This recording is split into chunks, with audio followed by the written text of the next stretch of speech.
Бойымда дарыған бір мың өнердің бір өнері ол дауыс жазу дегенде бір соған қатты қызығам бұрыннан. Сол себепті бір өлең оқып беріп, артынша тағы да бір дауыстарды салсам ба деймін.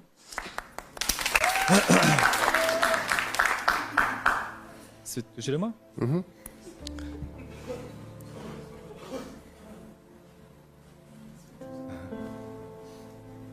Біз жетімдерміз. Жетім болып жүріп, жетелегенбіз. Талайлардың алдында жүгіргенбіз. Талайлардың басынан секіргенбіз. Біз жетімдерміз. Жетім болып жүріп, өскенбіз. Өмірдің қиындығын толығымен көргенбіз.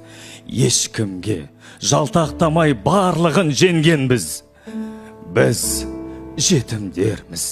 Осылай болғандықтан тағдырымыз жетімдерміз дегенді намыс көргенбіз.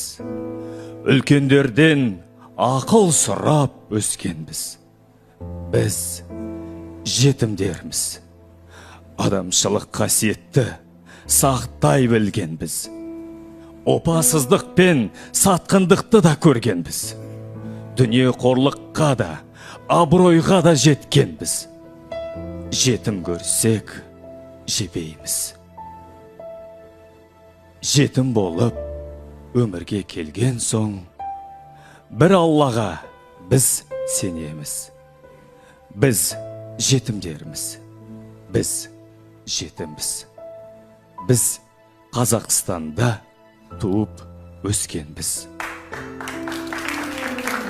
Бұл керемет туындының авторы Сайфуддинов Фазил деген кісі. Енді арғарай мына кішкене арғарай кішкене көңілдеріңізді көтеріп, мынандай өлеңнен кейін бір киноның отрывығы, соның дауысын салсам ба деймін. Сіз сонда кімсіз?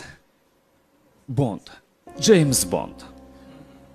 Мені бәрі агент 007 кинофильмнен таниды. Ал сіздер танисыздар ма?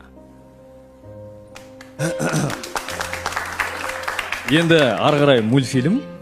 Бұл бәрімізге белгілі «Ну погоди» мультфильмі. Анау бәрімізге белгілі жері танымал отрывығы сол мультфильмнің. Заяц! Заяц! Ты меня слышишь? Слышу. Ну, заяц, погоди.